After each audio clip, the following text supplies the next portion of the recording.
G'day and welcome to the Ball Boys Fantasy Basketball Podcast. Today I've got 20 players for you to target late in your draft. These are the deep sleepers and last round flyers. Let's go! Jordan open. Chicago with the lead. Bryant to Shaq. Not a game. We talking about practice. LeBron James with no regard for human life. Anything's possible. Back out to Allen. His three-pointer. Bang! Curry for three. Wow! Unbelievable. Making it rain in New York. We the North are now we the champions. Not the destination, it's the journey. Mamba out. G'day and welcome again to the Ball Boys Fantasy Basketball Podcast. I am your host, Mitch Casey, and you can find me on Twitter at BallBoysNBA and on Instagram at BallBoysFantasyBasketball. Today we are talking some deep sleepers, some late round flyers, guys that you can take at the end of your draft. They might even be sitting on your waiver wire if you've already drafted. Just some guys that I think have a good bit of upside if things go their way, that you should be looking to at least have on your radar, even if they're on your watch list. These players I do think have some good potential to contribute in fantasy basketball leagues this season. One of the last videos we're going to put out before, I'm sure a lot of drafts are happening this weekend, so make sure you guys give this one a big old thumbs up. Thank you so much for helping us reach 5,000 subscribers. If you are not subscribed, I know there's still a lot of you that watch the videos that are not. Please make sure you hit subscribe. We'll be pumping out a lot of content throughout the entire season once the NBA starts as well. So hit that subscribe button, and if you have a draft this weekend, head over to ballboysnba.com and sign up for our season draft guide to get all of my rankings, get access to exclusive Q&A podcasts. We will be doing our last preseason Q&A podcast tomorrow. I'll be doing and recording the podcast today by the time this video comes out. So if you have any last minute questions and you see this video early, head over to the website and hit on the exclusive Q&A tab there, and you can submit your question and we'll run through them before the weekend. So head over to there, $10. It's going to set you up for the whole season. Sign up there. Remember, don't cancel it. Once you have signed up, you will lose access to the rankings and the website, but it will not charge you again once the season starts. All subscriptions will be cancelled. So $10 will set you up for the whole year, and you can get access to our rankings and exclusive Q&As and a couple of articles that we've written over there on punting guides on the free throws and field goal percentage categories. So without any more waffling on, let's get stuck into it. Late round players. I've ranked these guys. Well, I haven't really ranked them. I've just put these guys in order of their ADP over on Yahoo. Some of them at the end don't even have an ADP, so I'm going to list them based on their rankings on Yahoo. So there's some really good sleepers at the end of this list. Some guys that are really not really being considered. Some of them are a little bit more popular than others, but again, I'm trying to cover all bases. You might be aware of some of them, but some of them you might be a little bit less interested in, or at least at the forefront of your mind. So let's get stuck into it. 20 guys. The first guy here, again, going by ADP, the first guy I'm going to talk about here is Isaiah Hartenstein. He has an ADP of 136.9, so going in this sort of second last round in most drafts. I think that Hartenstein is an excellent guy to take your flyer on. I think at this kind of a spot, it's fine. I don't want to be reaching inside sort of the top 120 while I'm still filling out my starters, but after sort of pick 120, I'm happy to take the flyer on Hartenstein. He was a top 110 guy last season after the All-Star break in 21 minutes a night. He put up 9.4 points, 5.8 rebounds, 3 assists, nearly a steal, over a block, shooting 63% from the field and 70% from the line. So great boost to your blocks, field goal percentage. He can pass as well as a center. If you were punting the threes, he's a top 80 guy in that time. So if you are in that kind of a build, he definitely has a lot of value, and there is scope for him to actually get more minutes this season in New York. I don't necessarily think it is likely, but there is the possibility that he is ahead of Mitchell Robinson. Mitchell Robinson hasn't been the most durable player in the NBA so far in his career. He's also getting into a lot of foul troubles, so you might see him get extended run, and if he does get the opportunity, I think he can really, really blow up and has a very, very high upside. He honestly has a top 50 upside if he gets sort of 28 minutes plus a night, just because he is a very good per minute player, sort of with those assists and steals from the center position, which are very difficult to find. The percentages are very nice as well. So for me, Isaiah Hartenstein is an easy one to get in sort of the last 2 to 3 rounds of your draft if you're looking for those kind of stats. The next guy here, an interesting one that we haven't spoken about. I don't think he's getting much talked about here on a lot of other podcasts and sites out there, but Grant Williams of the Boston Celtics with an ADP of 137.8 is an interesting one to me. Now, obviously the Celtics are missing Robert Williams at the moment. I expect that we're going to see a lot more Grant Williams this season. He obviously played really well in the playoffs and finals last season. He was a guy that when coming out of college, his stat set was quite appealing. It hasn't really translated this so far in the NBA, and I'm not expecting, like, for him compared to Hartenstein, the upside is nowhere near as high. But I think the opportunity will definitely be there, especially early in the season. He has a chance to be like a 1-1 guy, a steal, a block, and a 3 per game with solid percentages, low turnovers. Kind of the guy that some are predicting Javonte Green to be in Chicago. I think Grant Williams is maybe a slightly better version of that. So I think that for me at 137.8, I probably wouldn't be taking him outside of the last round in draft because I just don't see the upside being super high. So this might even be a little bit early for me, but I do think that he is someone worth monitoring, especially, say, for example, the Celtics did want to rest Al Horford a little bit, which I don't know if they're going to be having the luxury to now with Robert Williams' injury, but I think Grant Williams will be getting plenty of minutes for the Celtics this season. He won't wow you in scoring. He's not a huge assist guy, but he will get those other little stats, the rebounds, the 3 steals, blocks. I think the percentages will be very solid, low turnovers. So just a really solid guy, and I think maybe a little bit better in a roto format. Not any huge big booms in his categories, but definitely someone that I could see, quote-unquote, ranking decently this season. So just wanted to give a spotlight on Grant Williams on there. The next one here is Bogdan Bogdanovic from the Atlanta Hawks. He is obviously going into the season injured at the moment. His ADP on Yahoo at the moment is 137.7. I believe that when he is back, he's pretty good as a top 100 player. I don't expect him to miss too much time to start the season. I think that obviously the addition of DeJounte Murray hurts his value a little bit, but he was a top 70 guy last season. He was still coming off the bench last year as well. So we do have the ability to sort of he's playing a similar role, in fact, the same role as he was last season. Sorry, he was 74th last year, and that was in 29 minutes a game. I think the minutes, are pretty safe. I think they sacrificed a bit of depth to get DeJounte Murray, so I still see him getting 28 to 30 minutes a night. They're going to need his spacing. He's a decent assist guy, 3+ per game. The threes are nice. He's going to get you maybe a steal per game. Free throws are good. Low turnovers. So when he is back, he is someone that can give you top 100 upside. He's kind of just a guy that, if you haven't already got an injured player, then he's someone you can maybe take a swing on, the last 2 or 3 rounds. If you've already got someone else injured, but you've got multiple injury reserve spots, he's someone that if he makes it to your last round, I would be happy to take a swing on. And then you pick a couple of guys up, maybe from this list that I'm going to go through today, and pop them onto your roster off the waiver wire, and you might still get some really good value. Because, I don't expect him to be out very long, and I'm not too worried about his role completely changing with DeJounte Murray coming back. He was still coming off the bench last season and put up good fantasy value in that role. So at 137.7, I think that's a good one to sort of stash away whilst he's until he's healthy.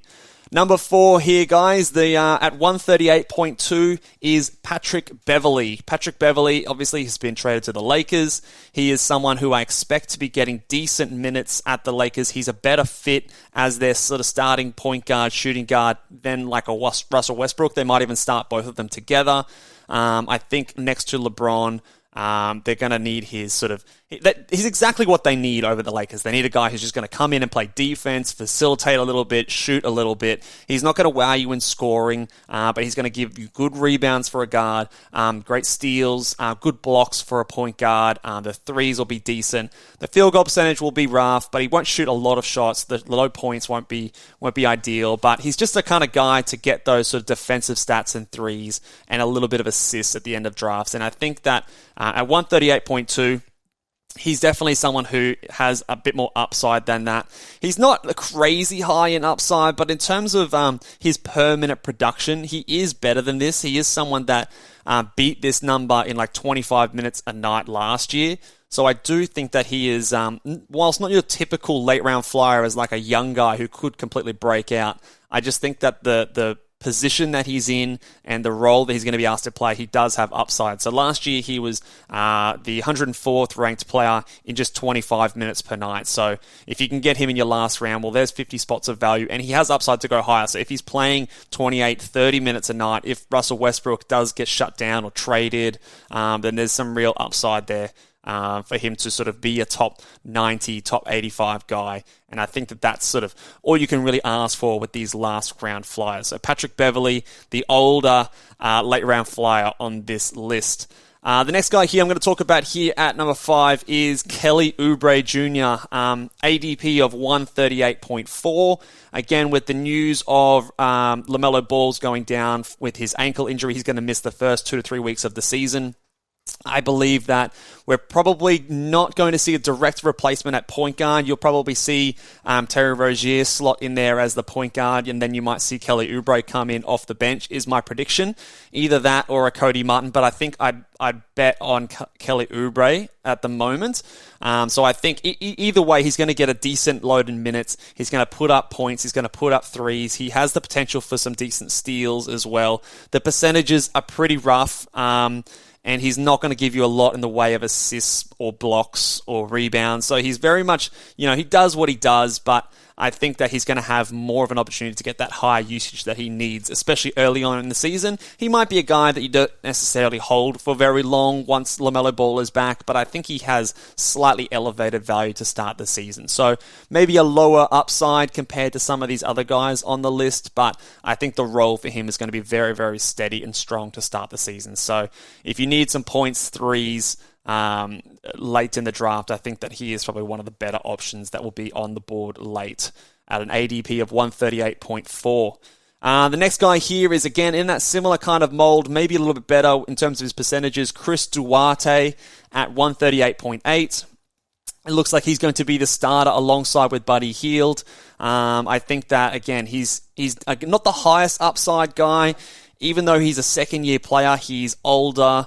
How old is he actually? I'm just trying to find him on my rankings here.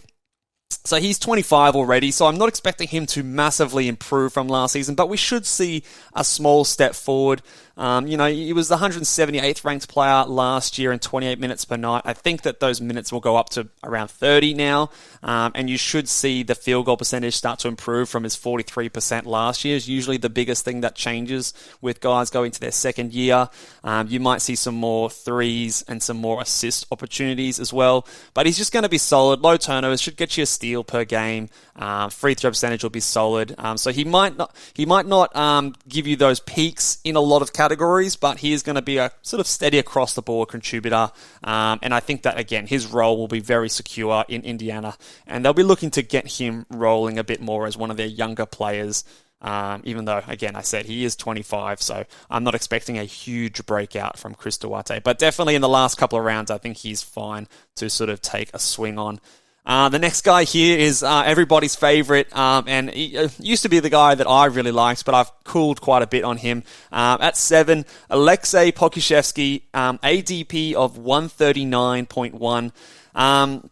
Could be the starting power forward over in OKC. Obviously, with Chet out, they're tinkering a lot with their front court rotation, so it could be a bit of a mess to start the season. It's probably him or Baisley at the moment. I think Poku might have the edge if it were me. Maybe they're trying to keep that same kind of lineup style with Chet. The skinny, lanky guy that can stretch the floor. Maybe to let their other sort of starters get used to playing with that kind of a archetype of a player, but he does have permanent upside. Be aware of your field goal percentage. It will take a decent hit. He's not going to be a guy that gets a lot of steals, I wouldn't have thought, but the blocks might be there, the threes might be there. He might be decent in assists for a player that is center eligible on Yahoo. I don't think he's center eligible on Fantrax. I think that is important to note. So he does have a bit of upside. My expectations are tempered because I think even if he does start, I don't see him running out there for 30 minutes plus a night. I think he is probably going to be in the mid to high 20s, even if he's a starter or not. Because I just do think that OKC frontcourt rotation is going to be messy, and it's going to be messy for most of the season, would be my thoughts. But he does have undeniable upside. He is still very, very young, so you could still see another leap forward in his development, and it wouldn't shock me. I still have a slither of hope that the upside that I thought we saw from him a couple of seasons ago does finally show itself.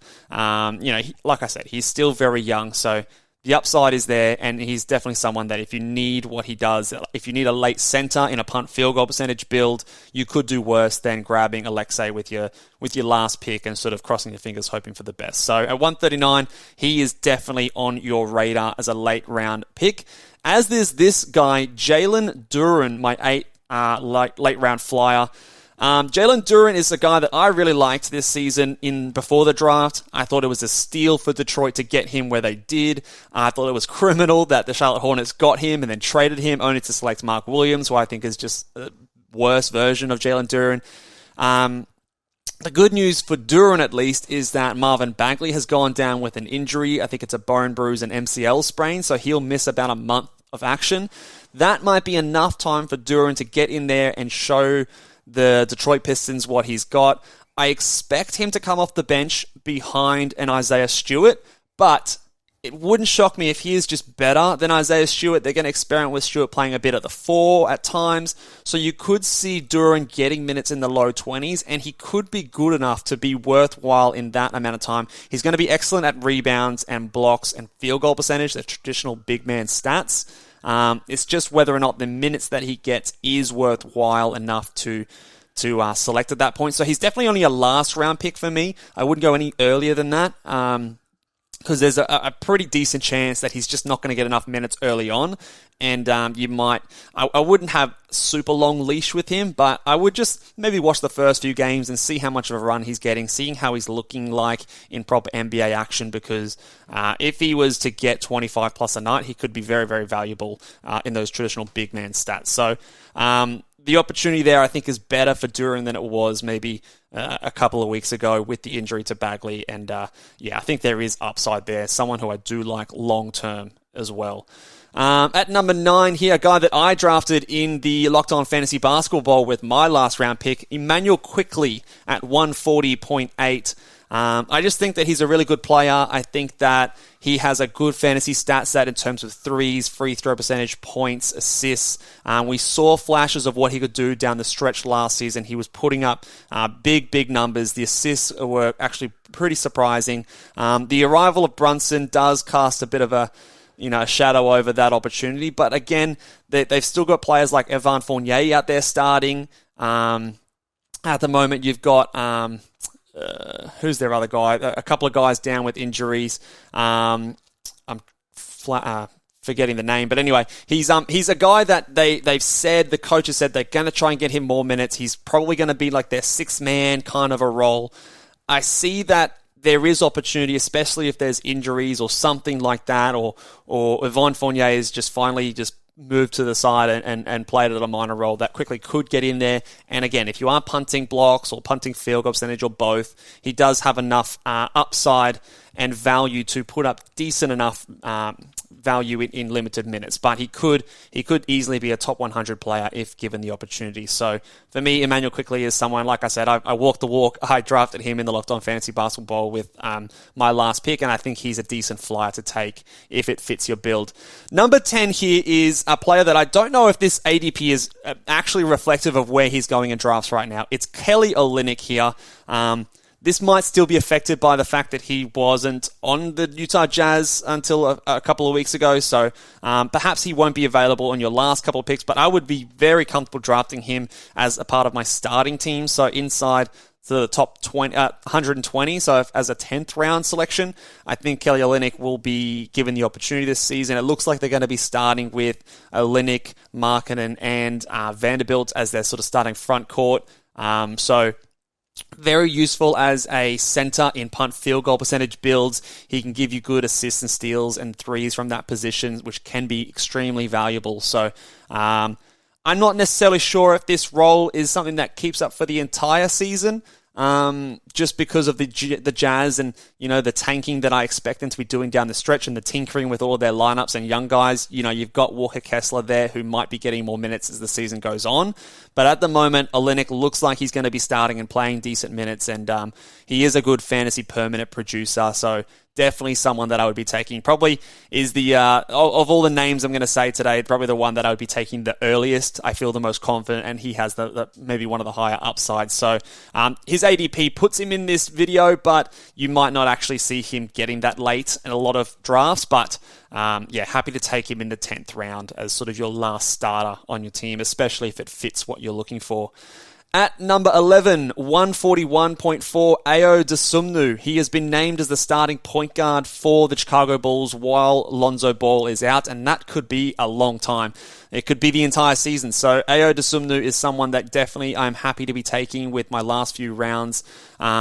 I'm not super high on him as just an overall prospect, but I do think the opportunity is there. He put up decent numbers in heavy minutes last season. I think the minutes might not be that high, but there are a lot of injury-prone guys on this team, so if you need some decent assists, steals, he's not going to light the world on fire in terms of points and threes, but he does provide some very valuable assists late in draft, which are hard to find. Again, probably not someone I'd be drafting inside the 120, but after that, again, as a bench player, I think he's fine to grab if you need those kind of a spot, need those kind of a stats. But yeah, it devalues what Alex Caruso can do this season. I wonder how close to 30 minutes a night we're going to see from AO. At the moment, I would expect maybe minutes more in the high 20s. Caruso should be in there and taking some minutes off him. I really do also like their guard, the rookie that they selected this season. Just blanking on the name again. But I think that there is a few guys that can play that playmaking role on their team, but at the moment he has been named as the starter, so he's definitely worth a flyer. This next guy here, guys, is everyone's hype guy right now. And I was onto him before more people than most, okay? At 12, Tari Eason, he has an ADP of 141.7. He's starting to go earlier and earlier and earlier. So this might not necessarily be reflective of your draft, especially if you're drafting with people who are a bit more switched on and have been participating in my videos and mock drafts and all those kind of things. He has been killing the preseason, averaging like 20 and 10, a steal and blocks, and he's awesome. I mean, I flagged this, guys. If you've been listening to the podcast since the draft, I've been beating down the drum of Tari Eason. I had him top 10 in the draft. He was sort of a top 6 or 7 dynasty rookie player. I love Tari Eason. Let's just slow down the hype a little bit here. If you remember, for those who've been listening for a while, I named Tari Eason the Alperen Şengün of this season. I knew this was going to happen. He's going to get so hyped. We're going to get so excited, and rightfully so. He's a really, really good player. He puts up stats when he gets minutes. We know this. I'm just concerned that he's not going to get the minutes early this season. You still take him. You still definitely draft him. Draft him with your second to last pick, your third to last pick if you're really bullish. But I wouldn't go any higher than that. I wouldn't be drafting him as one of your starting 10 players. I'd probably rather get him in round 12 or round 13. That's sort of where I'd be hoping to get Tari Eason if you needed those defensive stats and rebounds. But again, I expect Eric Gordon to be the starting 3, Jabari to be the starting 4, and Şengün to start at the 5. You've then got Jayshawn Tate there as well. You've got other players like Usman Garuba. Tari Eason will fit in there somewhere. I just worry about him getting enough minutes. Now, he doesn't need a whole lot of minutes, and that's the upside there. So even if he's just playing low minutes in the 20s, it still might be valuable enough. I'm more confident about Eason getting minutes than I was with Şengün getting minutes last season, just because Eason is more versatile in the way he plays. He can play a little bit at the 3, he can play a little bit at the 4. You know, they might go a bit smaller with him at the 4, Jabari at the 5. We don't know. So there's a bit more opportunity there, so I'm more keen on him at least from a security point of view, than it was Şengün last season. But I do just worry that people are getting very, very excited about him. And I share that excitement. I really, really do. But don't be drafting him as one of your starters, because there is a significant risk that he plays like 16 to 18 minutes per night early in the season. Hopefully by the time they do trade Eric Gordon, I expect that to definitely happen. Down the stretch, he is someone who's going to be putting up top 100 numbers. He is going to be absolutely someone to keep an eye on. And if you can hold him and you go into your draft and you're super confident that you're just going to wipe the floor with the rest of your league mates, you're confident you can make the playoffs, even if you drag someone who's not super valuable, then maybe Eason is someone that you just stash and wait for that Eric Gordon trade or benching or buyout or whatever the case may be, because he will be someone that I think will be putting up big numbers in the second half of the season, but it might be rough to start the year on. So depending on how competitive your league is, if you're in a league where you've got to fight tooth and nail to get those wins early in the season, Eason loses a little bit of value in my eyes. But if you're confident, you can afford to stash a low productive player to start the year for high upside later, then Eason is probably one of the best in this list to do that. So at 141.7, I think that's about right where it is right now, but I do see him going a lot earlier in drafts at the moment after the preseason hype. So yeah, there's Tari Eason, the ball boys, my guy from earlier this year. So shout out to everyone who was with me when I was shouting out Eason's name from the rooftops back in Summer League and before Summer League even. At number 13, Markelle Fultz at 142.8, his ADP. I still think that he is a good player to draft. I literally just drafted him in our Pro 20 league. I think I got him at pick 133. It was the second last round in that league.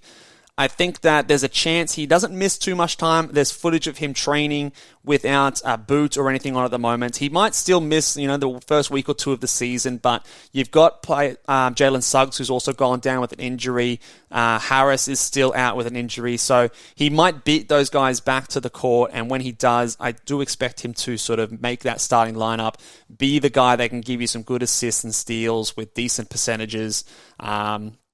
He is just someone that has upside, especially if you are punting the threes or you're really strong in that area already. I think that he just has a little bit more upside than a lot of these other guys.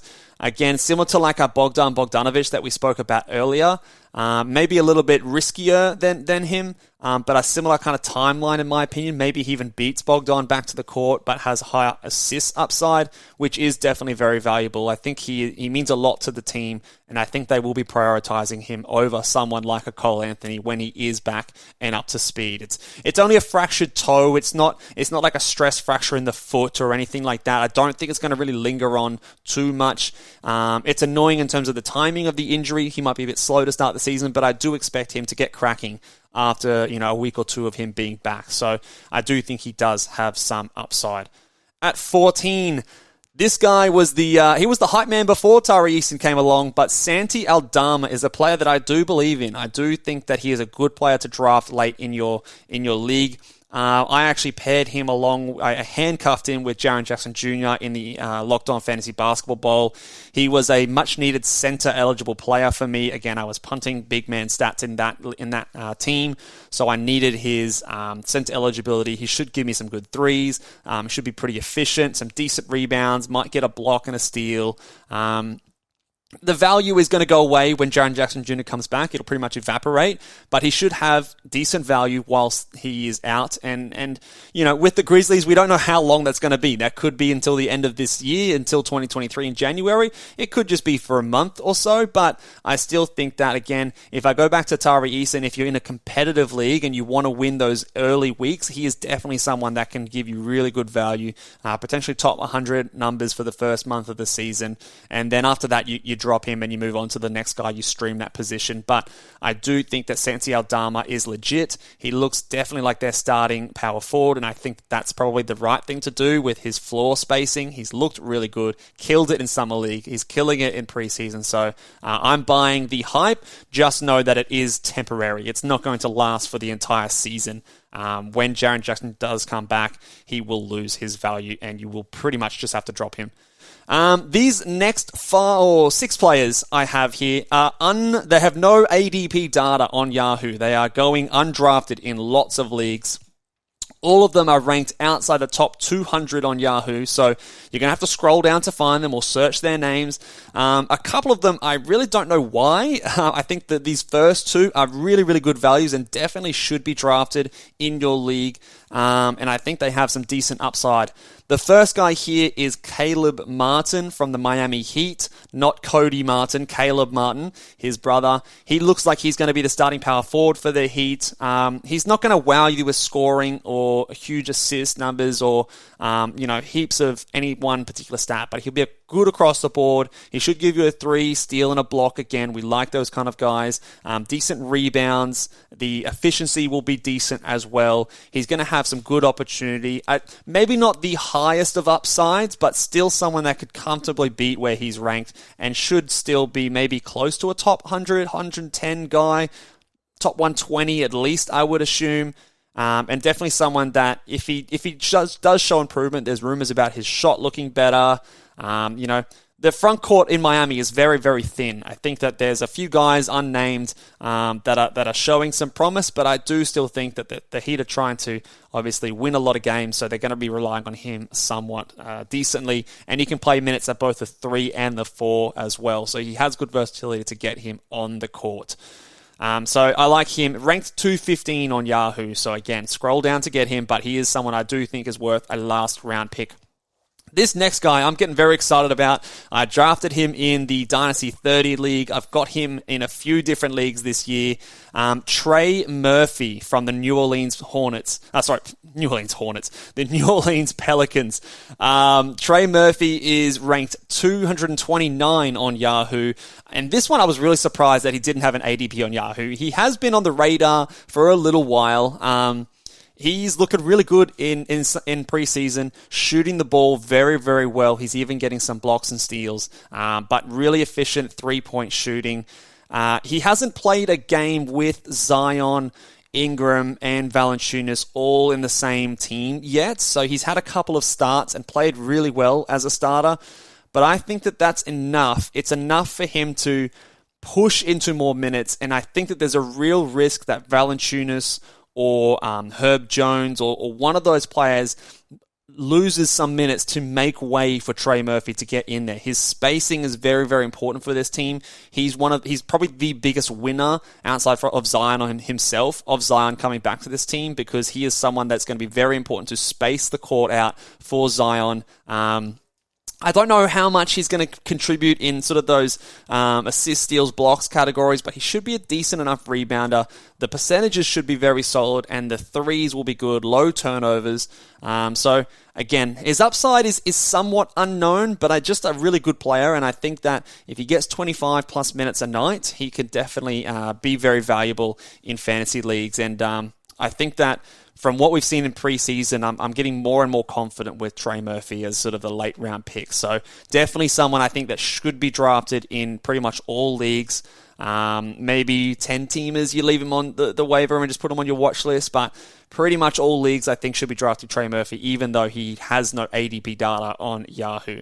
Next guy here, we've got a few rookies coming up. Jalen Williams from OKC. Now, that is Jalen with an E, Jalen Williams. I don't know. I can't remember if that's Pig Williams or... I don't know. That the whole thing confuses me. But he is the guard version, the Jalen Williams, the guard. He is looking really good in preseason. He might be stuck behind Lou Dort to start the year, but maybe he even gets some run. They go small and put him at power forward, and they go with just 4 guys out and 1 guy in. They don't really have...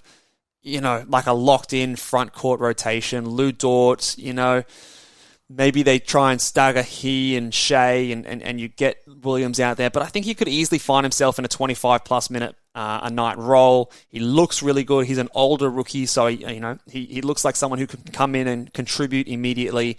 Good points, rebounds, assists, and steals. He looks really nice. So someone who I did like in the draft. I sort of had him a little bit, although I think they took about where I had him in my rankings, which was a bit higher than consensus. But Jalen Williams, he's just a nice player. Not going to hurt you pretty much anywhere. It's just a question on how is he going to find the minutes. It might be a bit murky to start off, depending if Shea is healthy to start the season.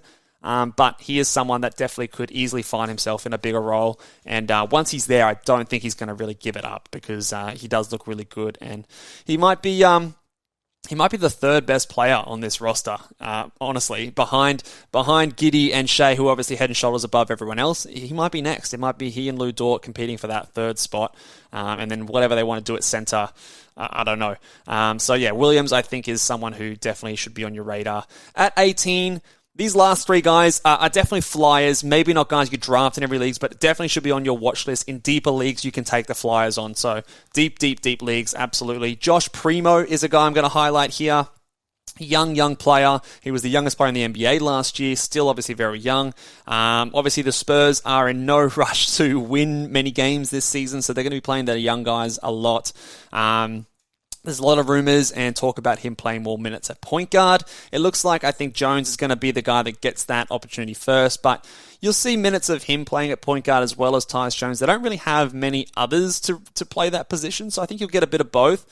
His fantasy game is whatever, but again, just because he is so young, there is that potential for him to just completely improve a whole bunch, and he's obviously going to have the opportunity in San Antonio. So, like I said, probably not someone I'd really prioritize in a standard league, but if you've got a deeper format, or you just want to chuck him in your watch list, Josh Primo is definitely someone that, you might see his value improve as the season goes on. This second to last guy here, again, on the Spurs, Jeremey Sochan is someone that I also think you should be keeping an eye on and potentially drafting in 12-team leagues if you're, a 14-round draft.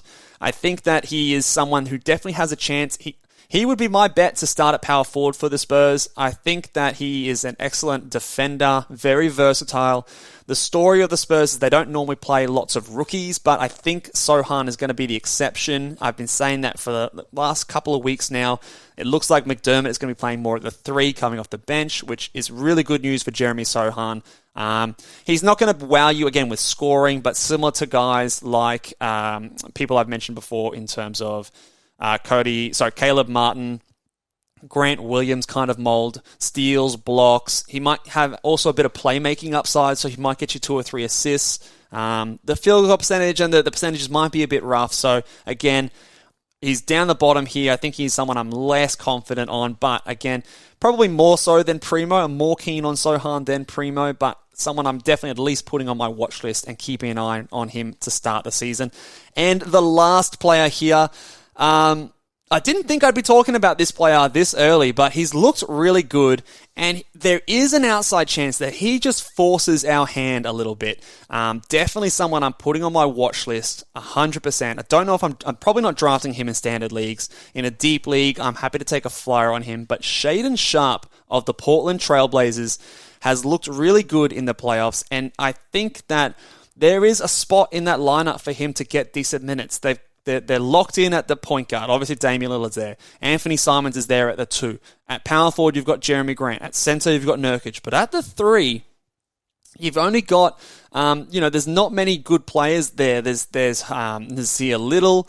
They've also got, again, I'm blanking. I'm going through all these different names. They've just got a few guys there running through that spot. And there's every chance that we might see Shaedon Sharpe get into that spot if he is good enough. Josh Hart is the player, that I was blanking on before. Josh Hart and Nasir Little are obviously competing for those minutes there, but Shaedon Sharpe, they seem to really believe in this guy. Damian Lillard really liked him. They scouted him very, very well. We obviously haven't seen a lot of him at college, so we don't necessarily know how good he is, but there is an outside chance that he just comes in and crushes it. He does a Donovan Mitchell when he was a rookie and surprises everyone. He does a Shai Gilgeous-Alexander and surprises everyone, wins that starting bat. So Shaedon Sharpe is that kind of player to me that I might not necessarily draft, but he's absolutely on my watch list. And if he really impresses, has an opportunity to get minutes in the mid-20s. and really sort of be on your radar for fantasy basketball. So he is ranked 303 on Yahoo. So we're into the 300s now. But again, someone I'm definitely keeping an eye on. And in deep leagues, 14, 16 team leagues, he's maybe a good last round pick just to take a flyer on with a bit of upside. So that will do it. There's 20 guys for you guys to consider, at least for your last couple of rounds of picks, or at least on your watch list that you should be watching to start the season this year, just to see how they're going, see how many minutes they're getting, what the league is doing in terms of valuing those guys. If any injuries pop up that positively affect these guys, all these guys have some really good upsides. So they are definitely guys that I'll be ready to pounce on and just to watch in case there is increased opportunity. So that will do it for us today, guys. Again, make sure you guys are subscribed to the YouTube channel. Thumb this video up. Thank you again for all your support this preseason. We're going to keep going into the regular season. Head over to Ball Boys NBA, get yourself a draft guide, and I'll see you guys next time. Laters.